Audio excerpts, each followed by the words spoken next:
De este día lunes, contábamos la semana pasada la preocupación en Tucumán por las muertes de una neumonía bilateral provocada, se decía, por un virus o una bacteria, no se sabe. Luego se confirmó que se trata de una bacteria que se llama Legionela.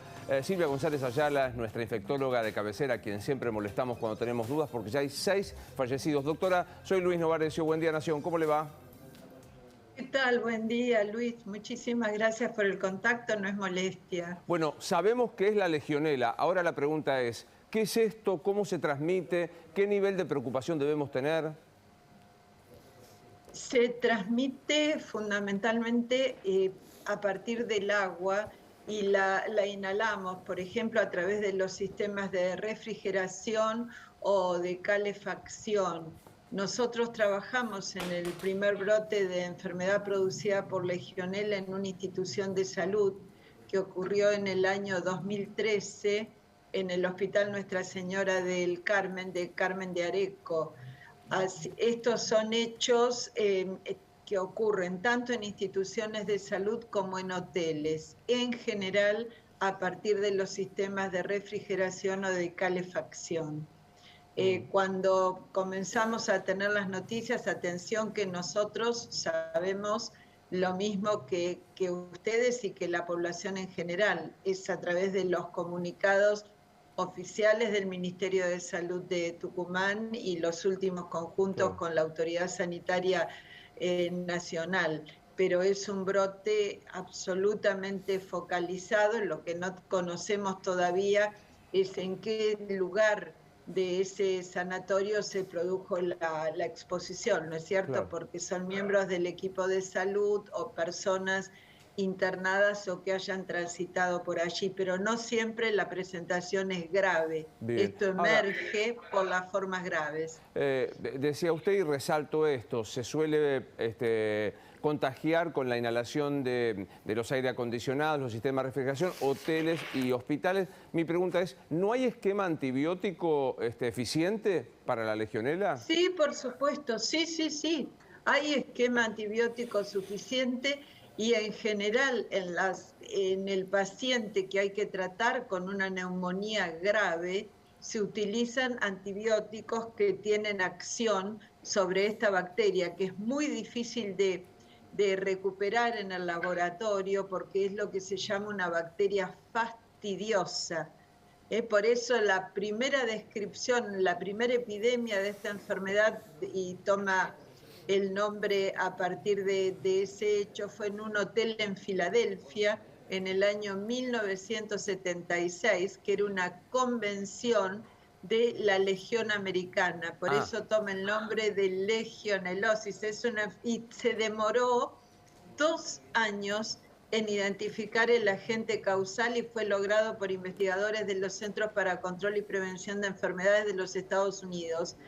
Y retrospectivamente se encontró que se habían producido otras epidemias desde finales de la década del 40 en los Estados Unidos. Así que realmente esto es para reconfirmar ese concepto que desde el punto de vista del rescate en el laboratorio es una bacteria, un germen fastidioso. Doctora, ¿a qué síntomas hay que prestarle atención y qué precauciones hay que tomar? Bueno, las manifestaciones estamos complicados porque son las de lo que llamamos un síndrome infeccioso inespecífico y que en los últimos 2 años hemos hablado y citado reiteradamente a propósito de la COVID. O sea que comienza con fiebre, con dolor de cabeza, con dolores musculares, articulares. También puede tener dolor abdominal, dolor de panza, como se dice vulgarmente, y diarrea. Y después se presentan las manifestaciones respiratorias que no siempre son graves. Por eso el Ministerio de Salud de Tucumán ha modificado la definición y, reitero, emerge la forma grave, pero hay otras formas que son neumonías, pero no de esa intensidad como es la bilateral. Doctora, le quería hacer una pregunta. ¿Cuán habitual son este tipo de episodios y cuánto estamos nosotros con esta especie de atención selectiva por los años que ya venimos post-COVID, digamos? Son infrecuentes, muy infrecuentes. Fíjense que citamos la primera descripción, que es del 2013 en provincia de Buenos Aires, ahora esta. En aquellas instituciones de salud que investigan la neumonía por legionela adquirida en la comunidad, casos esporádicos, es infrecuente. O sea que acá el cuidado tiene que estar dirigido fundamentalmente en las instituciones con los sistemas de calefacción y refrigeración, y en los hogares particularmente con el sistema de los split. En el caso del brote de Carmen de Areco fue a partir de un equipo de aire de tipo split. Clarísimo, gracias. Pensando en esto de los esquemas antibióticos, siempre uno lee que las bacterias se han hecho más resistentes al uso de los antibióticos. Hoy, ¿en qué estado de preocupación estamos respecto de esto, de la no efectividad de los antibióticos por la resistencia?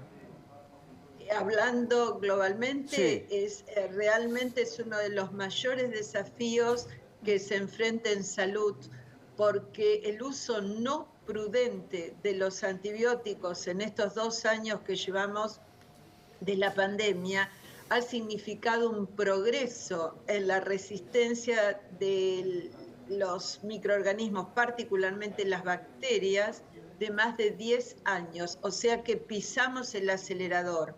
Por eso la importancia del desafío, la preocupación, y que tiene que ser ocupación a nivel internacional, porque estamos usando los antibióticos desde mediados de la década de 1940.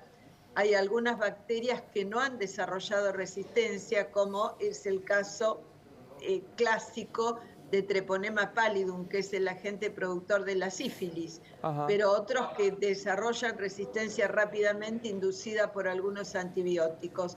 Se ha sancionado la ley, que esperemos que se reglamente muy rápidamente y que sea de efectivo cumplimiento, lo cual en nuestro país tenemos experiencia con respecto al cumplimiento de las leyes, ¿no es cierto? Y que haya una toma de conciencia absoluta, fundamentalmente en los médicos para la prescripción, en los farmacéuticos, en la dispensación y sobre todo en la comunidad. Tenemos que trabajar muy fuerte en la comunidad, porque está el concepto que se realiza la consulta y si el médico, un cuadro catarral, un cuadro digestivo, no le dio antibióticos, está el concepto, así entre comillas, que no es un buen médico porque no indicó antibióticos. Doctora, no para todo necesitamos antibióticos. Claro, obvio. Doctora, como siempre, un placer. Gracias por ayudarnos a entender. Muchas gracias a ustedes. Buena jornada. Hasta luego.